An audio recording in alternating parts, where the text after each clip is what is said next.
dhaqameedka haldoorka aqoon-yahanka waxgaradka dhalinyarada beelaha HYB iyo beesha W beesha warsangeliya beelaha kale ay ka mid yihiin gaahile Jibraahiil Misale Carabo maanta warbaahinta kula hadlayay ageed nabadeedka taariikhiga ku ah nabadgelyada uu ka talin jiray Allahu dhaxalista Jiif Caaqil Ismaaciil Muuse Maxamed oo ahaan jiray araggii ku suntanaa asaasayaasha nabadgelyada gobolka ee shirka jiray u daaranaa goobo ay dhowaan ay komishiga qaranku ay sheegeen sanaaduuqii laga codayn jiray in la joojiyay waxaana goobahaas ay hore u ahaan jiray goobihii doorashooyinkii kala dambeeyey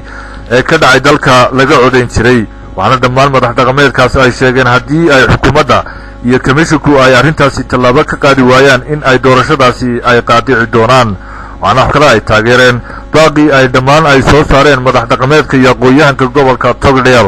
waxaana hadalladoodii ay u dhaceen sida tan waxaanu leenahay waxay soo sheegeen qolada komishanka waxaanu qaadnay balde waxay yiraahdeen waxaanu qaadnay goobihii dadka laga waayay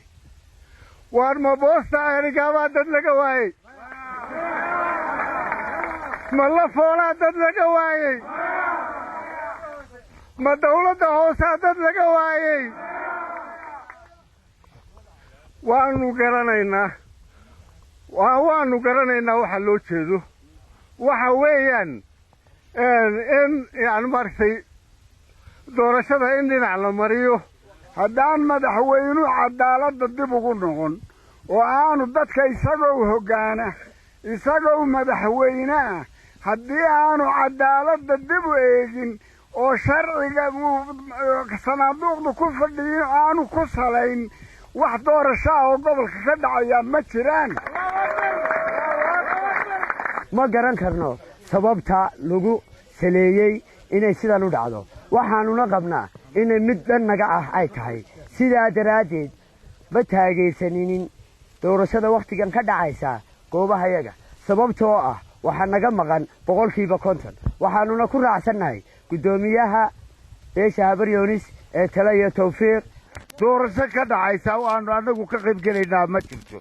gobolka haddii aanu madaxweynuhu si toosa oo degdega oo 2 maalmood gudahooda uga soo jawaabin waxa xuna meesha ka dhacay gobolka doorashada wax tartamaya ma jiraan aniga oo ku hadlaya guddida 740 ah daalo Talo iyo Tawfiiq loo fiirsado min kor ilaa hoos cadaaladda ha la sugo nabadgelyada ha la adkeeyo waxay nabadgelyada ku jirtaa cadaalad